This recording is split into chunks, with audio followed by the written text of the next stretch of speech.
जो नेता लोग बोलते हैं वो करता नहीं है।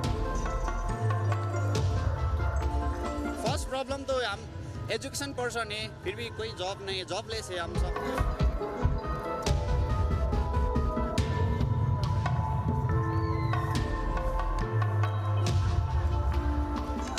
जो अब एक तो बताया, जो हॉस्पिटल के बारे में बताया, तो एजुकेशन के बारे में भी यहाँ पे, वो रोजगारी के बारे में भी है।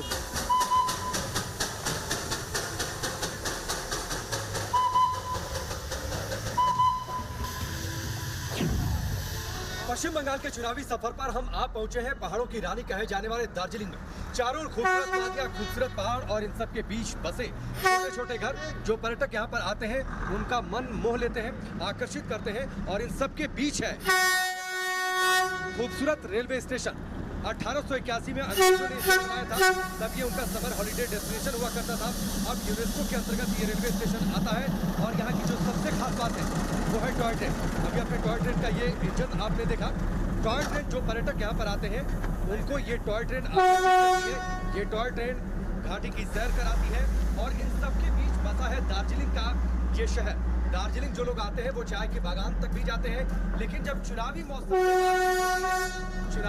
में दार्जिलिंग की समस्याओं पर चर्चा होती है और ऐसा नहीं कि खूबसूरत शहर की समस्या नहीं रही है।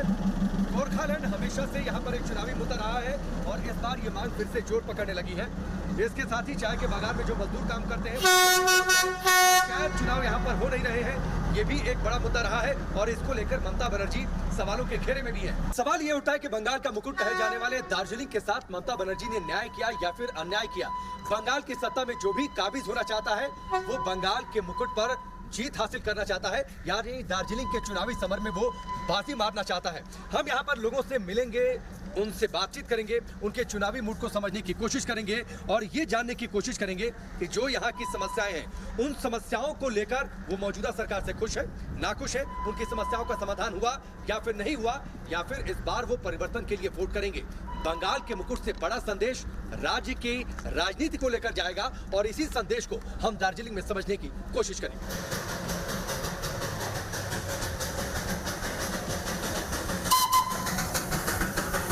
बंगाल बोले में जनता का मूड समझने के लिए हम पहुंच चुके हैं। कोलकाता से 635 किलोमीटर दूर क्वीन ऑफ हिमालय दार्जिलिंग। समुद्र तल से 2042 मीटर की ऊंचाई पर स्थित यह हिल स्टेशन पूरी दुनिया में टी, टूरिस्ट और टॉय ट्रेन के लिए फेमस है।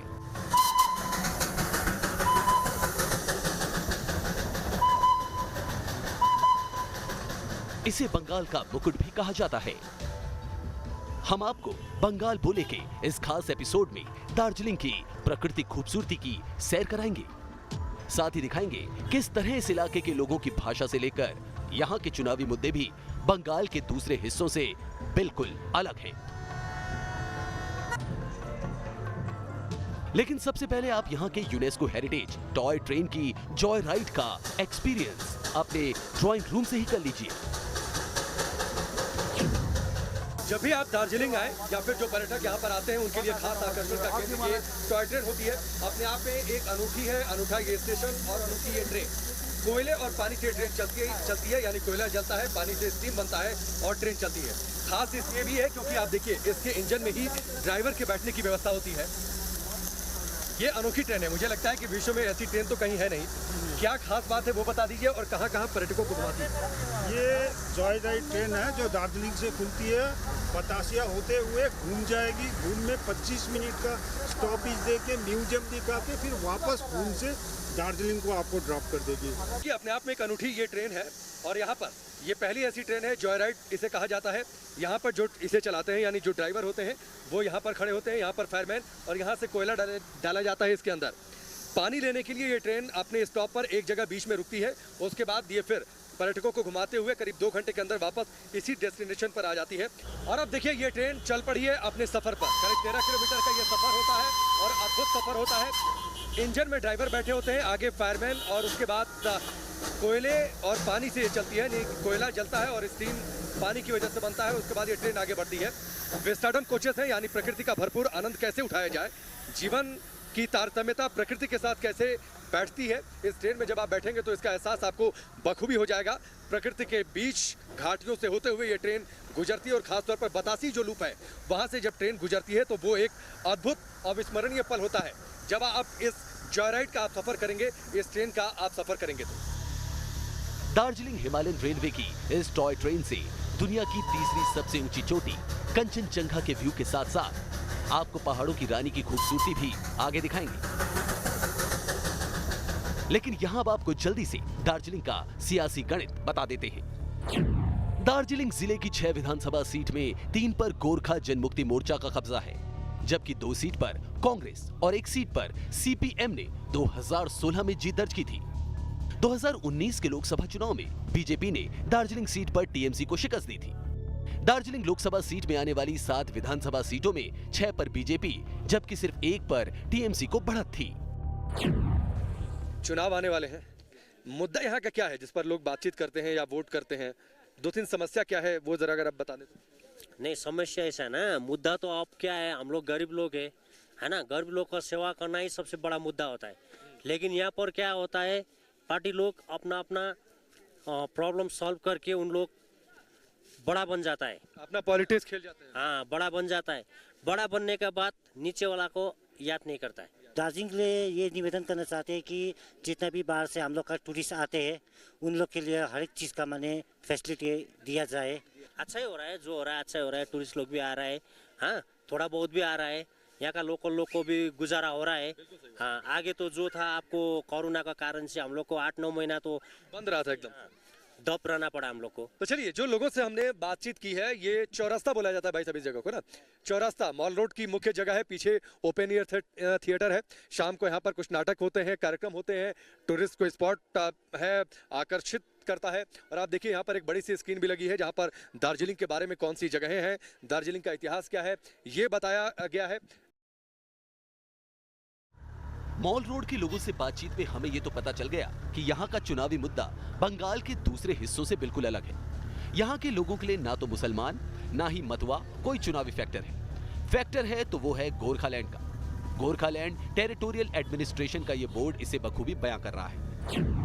दरअसल जब आप सिलीगुड़ी से आगे बढ़ेंगे, दार्जिलिंग के रास्ते पर आप आगे बढ़ेंगे तो गोरखालैंड टेरिटोरियल एडमिनिस्ट्रेशन का ये बोर्ड आपका स्वागत करेगा। गोरखालैंड दरअसल हिंदुस्तान में एक प्रस्तावित राज्य का नाम है। जो गोरखा लोग हैं उनकी एक अलग राज्य को लेकर मांग रही है। इसको लेकर लंबे समय से आंदोलन चला, कई बड़े तीव्र आंदोलन भी हुए और इन लोगों का तर्क ये है कि दरअसल इनकी बोली, इनकी भाषा, इनका रहन सहन, इनका जीवन जीने का स्तर बंगाली भाषा और बंगाली कल्चर से डिफरेंट है। गोरखालैंड की इस मांग के पीछे आपको दार्जिलिंग की डेमोग्राफी को समझने की जरूरत है। दार्जिलिंग की कुल आबादी में 74% हिंदू हैं, जबकि 11.3% लोग बौद्ध धर्म को मानते हैं। 7.7% आबादी के साथ ईसाई तीसरे नंबर पर है, जबकि मुसलमानों की आबादी 5.7% है। जब दार्जिलिंग और इस पूरे बेल्ट में आप आएंगे तो यहाँ पर गोरखालैंड का मुद्दा अहम रहा है। हर बार के चुनावों में ये मुद्दा उठता है। जो इस वक्त आप इमारत देख पा रहे हैं, ये जीटीए यानी गोरखालैंड टेरिटोरियल एडमिनिस्ट्रेशन का रंगमंच भवन है। यहाँ पर कार्यक्रम होते हैं, लेकिन जीटीए का निर्माण दरअसल ममता बनर्जी ने उस वक्त कर दिया था जब इसकी मांग जोर पकड़ने लगी थी और एक अधिकार दे दिया, एक समिति बनाकर कि इन इलाकों में जो विकास के काम हो वो इनकी निगरानी में हो। इसके लिए राज्य सरकार की ओर से अलग से फंड आता है। लेकिन लोग बार बार ये कहते हैं इस पूरे बेल्ट में जब चुनावी मुद्दों पर आप बातचीत करेंगे लोगों से कि एक अलग गोरखालैंड राज्य चाहिए। 2017 से ये मांग एक बार फिर से जोर पकड़ने लगी है जब पहाड़ी क्षेत्र में बंगाली भाषा को अनिवार्य करने की पहल हुई। राज्य सरकार के द्वारा इसका पुरजोर विरोध हुआ और एक बार फिर से गोरखालैंड की मांग ने जोर पकड़ ली है। 2017 में पूरी दुनिया ने दार्जिलिंग से आई इन तस्वीरों को देखा। हिंसा और आगजनी की ऐसी तस्वीर शायद ही पहले कभी यहाँ रहने वालों ने देखी होगी। हालात ममता सरकार के कंट्रोल से बाहर हो चुके थे और ये सब हुआ ममता सरकार के ही एक फैसले की वजह से। यहाँ 9वीं कक्षा तक के छात्रों के लिए बांग्ला अनिवार्य कर दी गई। इस फैसले के खिलाफ यहाँ के लोगों ने सड़क पर उतरकर ममता सरकार का जोरदार विरोध किया। तो वहीं गोरखालैंड की मांग भी एक बार फिर तेज हो गई।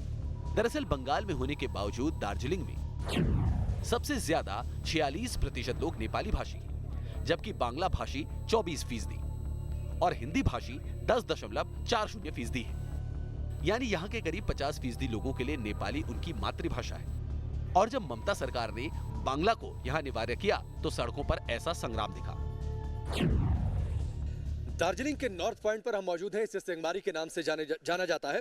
2017 में जब यहाँ पर बंगाली भाषा को अनिवार्य करने की बातचीत हुई, एक बड़ा आंदोलन यहाँ पर हुआ इस बात के विरोध में कि अगर मूल भाषा नेपाली है तो आखिरकार यहाँ पर बंगाली भाषा को थोपा क्यों जा रहा है।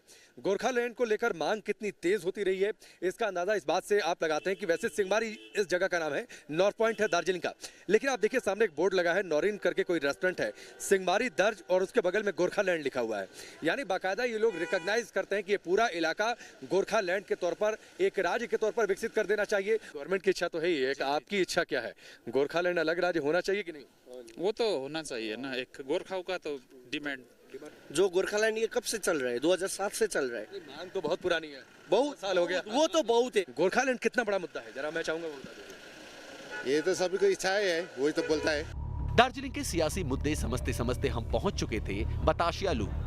यहाँ से कंचनजंगा की अलग ही खूबसूरती नजर आती है। बतासिया लूप पर हम मौजूद हैं। दार्जिलिंग में जो पर्यटक आते हैं बतासिया लूप जरूर आते हैं और यहाँ पर इस लूप पर ये देखिए, ये जॉय राइड है, ये पर्यटकों के लिए खास तौर पर ट्रेन है, टॉय ट्रेन है, कोयले और पानी से चलती है, स्टीम से ये ट्रेन चलती है और पर्यटक आते हैं इस ट्रेन के अंदर तो यहाँ पर प्रकृति का आनंद उठाते हैं। दूसरी ओर पूरा दार्जिलिंग शहर आपको दिखाई देगा, कंचनजंगा की पहाड़ियाँ, दार्जिलिंग शहर आपको दिखाई देगा। मनोरम दृश्य प्रकृति के साथ तालमेल बिठाते हुए इस टॉय ट्रेन का लोग आनंद लेते हैं। लोग वॉर मेमोरियल भी यहाँ पर आते हैं, जो शहीद हुए सैनिक उनको नमन भी करते हैं। क्वीन ऑफ हिमालय की खूबसूरती आपने जमीन से तो देख ली, लेकिन ऊंचाई से दार्जिलिंग दर्शन का अपना ही आनंद है। जहां तक आपकी नजर जाएगी, टी गार्डन और वाटरफॉल से नजर हटाना मुश्किल हो जाएगा। आपको प्रकृति की खूबसूरती भी दिखाई जाए और उसका सबसे बेहतर तरीका है, आप दार्जिलिंग आए तो सबसे बेहतर तरीका है आप रोपवे का इस्तेमाल करें। रोपवे आप ले लें, 200 रुपये का टिकट आपको मिलेगा और आप उसके बाद पूरा दार्जिलिंग शहर आपको देखने को मिलेगा। कंचनजंगा की पहाड़ियां आपको देखने को मिलेंगी, जो कि विश्व की तीसरी सबसे ऊंची चोटी है। पहाड़ों का जीवन कैसा होता है इन तस्वीरों के जरिए आप समझ सकते हैं। हालांकि तस्वीर आपको देखने में खूबसूरत जरूर लग रही है, लेकिन हम ये कोशिश जरूर करेंगे कि दार्जिलिंग की इस चाय फैक्ट्री में जो लोग काम करने वाले हैं उनका जीवन कैसे आगे बढ़ता है। चाय मजदूरों की समस्या को समझने के लिए हम पहुंच गए एक टी गार्डन। चाय पत्तियों को तोड़ने का काम जारी था। जब हमने इनसे बात की तो पता चला कि जिस दार्जिलिंग टी की एक चुस्की आपको तरोताजा कर देती है, उस चाय की पत्तियों को तोड़ने वाली इन महिलाओं को मजदूरी में इतने पैसे भी नहीं मिलते कि अपने परिवार को सही तरीके से 2 वक्त का खाना खिला सके। आप बताइए, आपकी क्या समस्या है? हम लोग का तो बहुत समस्या है। हम लोग का तो पानी भी नहीं मिलता है। पीने का पानी नहीं मिलता है तो कैसे काम चलता है? कैसे पानी पीती हैं? ऐसे जैसे तैसे करके, जैसे तैसे करके। बीच में ये भी आया था कि पैसा कुछ बढ़ेगा, इधर बढ़ा नहीं। फिर उसके बाद इतने कम पैसे में घर का खर्च कैसे चलता है? कैसे चलता है? उस समय किसी प्रकार खरीद के खाते हैं, बाकी ढाकी करके खाते हैं। फिर पैसा झोंकने से, पैसा मिलने से फिर वो दुकानदारी को देते हैं। 15 दिन में 12 दिन का काम। 3000 रुपए नहीं, 1800। 1800। यहाँ पे तो बहुत समस्या है। जैसे 12 दिन में उनको 1800 रुपये मिलता है, यानी महीने भर में 24 दिन काम होता है, उसमें 3600 रुपये बनते हैं इनके। 3600 रुपये में इनके परिवार चलाना बहुत ही मुश्किल है। दार्जिलिंग से लोगों से बातचीत में हमें ये तो पता चल गया कि जिस तरह बंगाल के इस मुकुट की 6 सीटों पर 2016 में ममता बनर्जी की पार्टी का खाता भी नहीं खुला, कुछ वैसे ही हालात इस बार के चुनाव में देखने को मिल सकते हैं। तो वही 2019 लोकसभा चुनाव में यहाँ से बीजेपी को मिली प्रचंड जीत से इस बार विधानसभा सीटों पर भी कमल खिलने की उम्मीद बढ़ गई है। दार्जिलिंग से राकेश पांडे के साथ टी न्यूज़ नेशन।